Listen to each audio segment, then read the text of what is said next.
अनाहत चक्र से ईश्वर और ऐश्वर्य प्राप्त होता है। सप्त चक्रों में ये बड़ा महत्वपूर्ण है।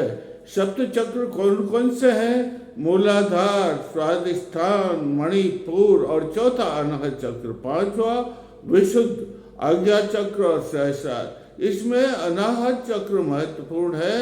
अनाहत चक्र में इसे पदम भी है, अनाहत पदम भी इसे कहते हैं। इसमें 12 दल होते हैं और 12 दलों के ऊपर 12 अक्षर अंकित होते हैं। इन्हें अक्षर न समझे आप, ये जो है मंत्र है 12 और 12 विद्या के स्रोत हैं। इसलिए एक एक अक्षर को, एक एक मंत्र को जपना पड़ता है, तब कहीं जाकर के ये सिद्ध होता है। इसके सिद्ध होने पर साधक अवधूत बन जाता है, परमहंस बन जाता है, सिद्ध योगीश्वर बन जाता है। इसलिए इनके मंत्रों को जपना बहुत जरूरी है। और इसके अंदर तत्वबीज है। तत्वबीज प्रत्येक यंत्र के अंदर तत्वबीज होता है। तो इसमें जैसे मूलाधार में लम तत्वबीज है, स्वादिष्ठान में वम तत्वबीज है और इसमें अग्नि चक्र में जो है रम तत्व बीज है, उसी प्रकार इसमें यम तत्व बीज है। यम की साधना करना पड़ता है और इसकी साधना करने से सब कुछ प्राप्त हो जाता है। देखो भाई, इस शास्त्रों में अंकित है कि इसमें जो है वाहन हरिण है। हर एक चक्र का वाहन होता है, उसमें तत्वबीज का वाहन इसमें हरिण है। हरिण का रंग कैसा होता है? भूरा होता है और नीला होता है। और हरिण क्या करता है? कुलाचे भरता है, चौकड़ियाँ भरता है और सतर्क रहता है, सावधान रहता है। इसलिए इसमें भी जो साधना साधक करते हैं उनको सतर्क रहना चाहिए, सावधान रहना चाहिए। और अगर सावधान रह करके वो साधना करेंगे तो वो सिद्धि प्राप्त हो जाएगी उनको और परम सिद्धि प्राप्त हो जाएगी। वो योगीश्वर बन जाएंगे, वो उनके जो है समाधिस्थ हो सकते हैं। और इसमें जो है वो उनके ज्ञान, ज्ञाता, ज्ञेय की त्रिपुटी एक हो जाती है। इसमें 3 गुण होते हैं, सत्व, तम, रज, ये भी नष्ट हो जाते हैं। शास्त्रों में लिखा हुआ है कि इसमें जो हृदय चक्र भी है, इसको हृदय क्यों हृदय में होता है, इसलिए इसे हृदय चक्र भी कहते हैं।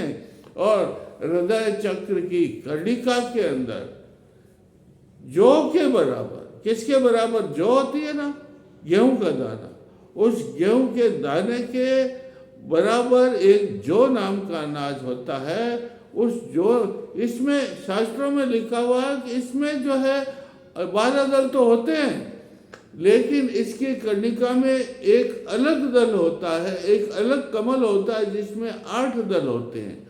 उस 8 दल की ज्योति में जौ के बराबर ज्योति होती है, जो हमारी समस्त देह रूपी ब्रह्मांड को प्रकाशित करती है, आलोकित करती है। ये ब्रह्मांड है, जितने ब्रह्मांड में शक्तियां हैं, स्रोत है, वो सब हमारे इसमें होती है।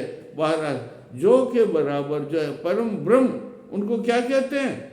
जो के बराबर ज्योति जो प्रकाशित होती है उनको आप परम ब्रह्म समझिए। शास्त्रों में ऐसा अंकित है, वेदों में ऐसा अंकित है, योग शास्त्रों में ऐसा अंकित है। तो वो सारे ब्रह्मांड को प्रकाशित करती है ज्योति। लिखा हुआ आनंद समुद्र मध्य, आनंद का समुद्र लहरा रहा है। उस समुद्र के अंदर चिन्मय मणिद्वीप है और उस चिन्मय मणिद्वीप के अंदर जो है चिंतामणि मंदिर है और उस मंदिर के अंदर कल्पवृक्ष है और कल्पवृक्ष के नीचे अव्याकृत ब्रह्म सिंहासन है। उस अव्याकृत ब्रह्म सिंहासन के ऊपर कौन विराजमान है? परम ब्रह्म विराजमान है। और जो साधक इस अनाहत चक्र की साधना करता है उसके दिव्य चक्षु खुल जाते हैं और वह अपने दिव्य चक्षु से उन परम ब्रह्म के दर्शन करता है और वह स्वयं परम ज्योतिष योगीश्वर बन जाता है, अवधूत बन जाता है, परमहंस बन जाता है। तो इसकी हमें साधना करनी चाहिए भाई। इसमें जो है प्राण है, क्या है इसमें प्राण है, ये प्राणाग्नि है, इसमें ही तो प्राण का निवास है। देखो ना, इसमें प्राण निकल जाता है तो सारी शक्तियाँ क्षीण हो जाती है और परम ब्रह्म लोक में चला जाता है। तो ये प्राण इसमें बचते हैं। संक्षिप्त सूक्ष्म जो है शरीर है, ये हमारा स्थूल शरीर है। ये जो आपको शरीर दिखाई दे रहा है ये स्थूल शरीर है। इसमें कितनी चीजों से बना हुआ है? ये 5 तत्वों से बना हुआ है। 5 तत्व कौन कौन से? पहला पृथ्वी तत्व, दूसरा जल तत्व, तीसरा अग्नि तत्व, चौथा वायु तत्व और पांचवा आकाश तत्व। ये स्थूल शरीर। लेकिन स्थूल शरीर के अंदर सूक्ष्म शरीर है, अंतरात्मा जिसे कहते हैं, अंतरतम शरीर है। वो किन चीजों का बना हुआ होता है?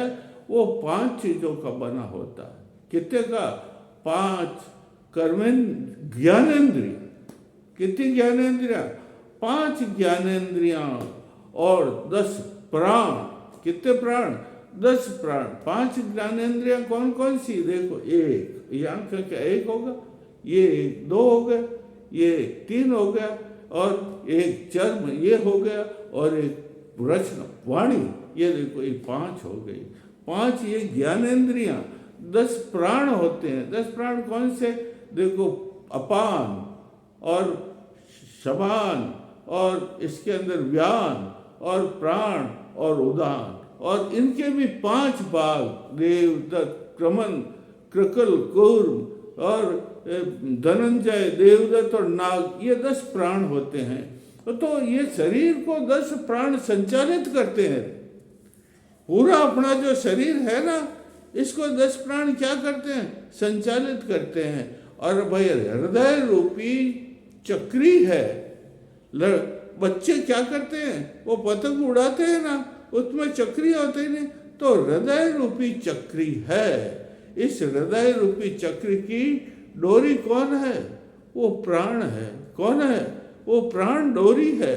और इस हृदय रूपी चक्री का जो पतंग कौन है? ये हमारा सूक्ष्म शरीर, जो 18 तत्वों से, 18 शक्तियों से बना हुआ। मैंने 18 शक्तियाँ बताई दी आपको।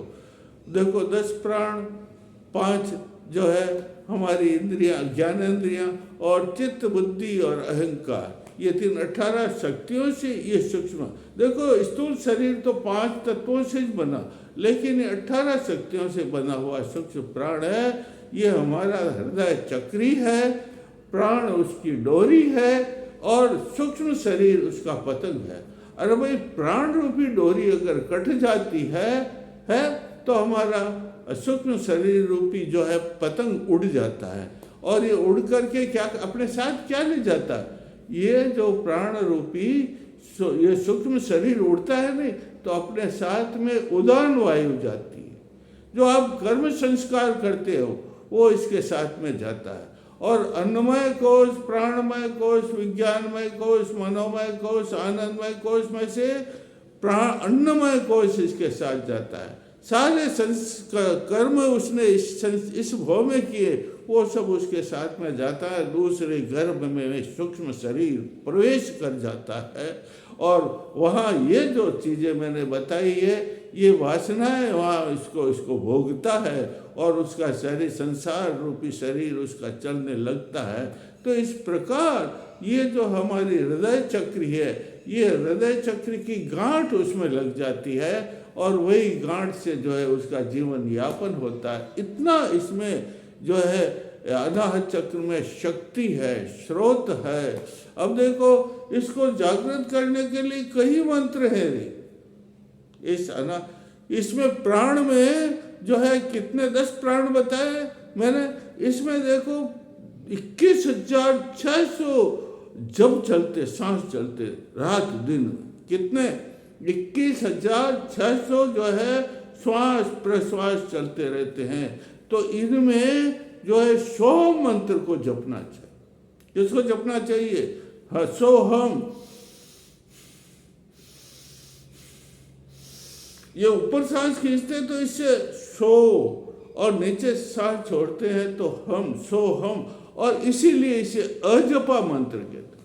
मुंह से बोलने की जरूरत नहीं, क्योंकि श्वास प्रवास की गति कितना 21,600 बार अपने आप स्वतः चलते हैं, जपने की जरूरत नहीं। इसलिए इसे अजपा मंत्र कहते हैं, और इस अजपा मंत्र के जपने से अनाहत चक्र सिद्ध हो जाता है, परम योगीश्वर बन जाता है।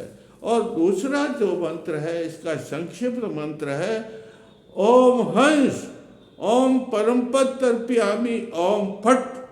देखो वो पहले तो मैंने बहुत छोटा मंत्र बताया, लेकिन उसका बड़ा मंत्र है प्राण मंत्र, प्राणवायु का हल्का। देखो इसके जपने से शरीर बिल्कुल हल्का, इतना हल्का हो जाता है फूल की पंखुड़ी के समान, और आकाश में भी गमन कर सकता है, इतना हल्का हो जाता है। उसका मंत्र है ओम हंस ओम परमपद तर्पयामि ओम फट। ओम हंस ओम परमपद तर्पयामि ओम फट, ये उसका मंत्र है भाई। देखो इसका तत्व बीज यम है ना, मैंने बताया ना आपका, हर जो है चक्र का तत्व बीज होता है। लम इसका मूलाधार का जो है, यम वम इसका स्वादिष्टान का, रम इसका लाकनी इसकी देवी, और रम जो है अग्नि का, और ये जो प्राण का यम, क्या यम, तो इसका मंत्र जपो आप ओम यम ओम, ओम यम ओम, ओम यम ओम, ये जपते रहिए। इससे ये जो जागृत हो जाए, कौन सा अनाहत चक्र इससे जागृत हो जाएगा।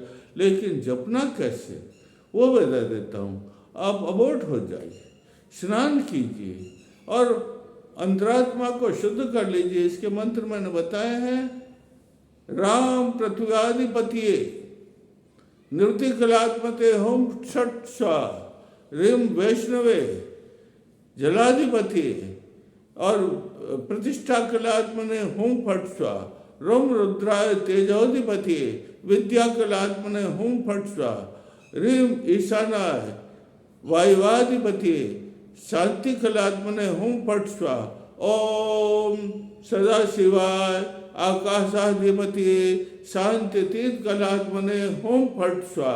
और ये जो सब चीज़ें मैंने 5 बताई कलाई, ये जो है अहंकार में बदल जाए, विलीन हो जाए, प्रकृति में विलीन हो जाए, प्रकृति आत्मा में विलीन हो जाए, आत्मा परम ब्रह्म में विलीन हो जाए। इस प्रकार से हमारा शरीर भी स्वयं ब्रह्म रूप हो जाता है, देवता रूप हो जाता है। आप किसी देवता की साधना करते हो तो उसका देवता का स्वरूप भी आपका इन मंत्रों से हो जाता है। फिर मंत्र को क्या करते, प्राण प्रतिष्ठित करते हैं।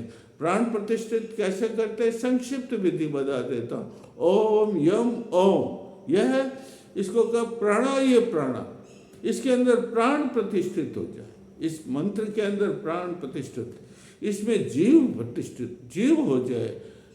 तो चर्म, ये सारी इंद्रियां, कौन सी ये इंद्रियां कहलाती हैं, इनमें बताया नहीं, 10 इंद्रियां, 5 ज्ञानेन्द्रियां, 5 कर्मेंद्रियां, सब इसमें प्रतिष्ठित हो जाए। और ये मंत्र जो है प्राणवान, कौन सा मंत्र, ओम यम ओम, ये अनाचक्र का मंत्र प्रतिष्ठित हो जाए प्राण।